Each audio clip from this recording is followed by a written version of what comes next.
অদ্ভুত টুইস্ট। কে দাবি করেছেন? আমি না, দাবি করছেন রাষ্ট্রপতি মোহাম্মদ শাহাবুদ্দিন সাহেব।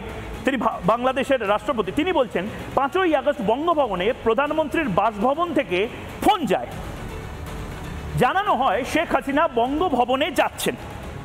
বঙ্গভবন কি? বঙ্গভবন আমাদের দিল্লিতে যেরকম বঙ্গভবন আছে রাজ্যের যে রেস্টরুম, ঠিক সেরকম বাংলাদেশের বঙ্গভবন হলো রাষ্ট্রপতির আবাস, আমাদের যেরকম প্রেসিডেন্টস হাউস।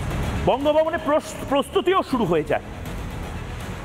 1 ঘন্টা পর দ্বিতীয় ফোন বঙ্গভবনে, মানে প্রেসিডেন্টস হাউসে। সেখানে 1 ঘন্টা পর ফোন করার পরে আমরা জানতে পারি যে শেখ হাসিনা তিনি সেখানে যাননি বা যাওয়ার মতন অবস্থা নেই। আমি একবারের পরের প্লেটটা দেওয়ার কথা বলবো। জানানো হয় বঙ্গভবনে যাচ্ছেন না শেখ হাসিনা। শেখ হাসিনা যদি না যান, মেল করে দিন রেজিগনেশন লেটার।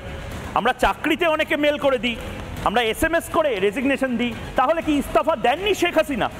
কারণ শেখ হাসিনার না কোনো মেল আছে, না কোনো ফ্যাক্স আছে, না কোনো SMS আছে। হাসিনা পদত্যাগ না করলে বেআইনি অন্তর্বর্তী সরকার, মানে শেখ হাসিনা এখানে হাসছেন, মোহাম্মদ ইউনূসও হাসছেন, কিন্তু আসলে কেউ একজন এই মুহূর্তে কাঁদো কাঁদো অবস্থায় রয়েছেন।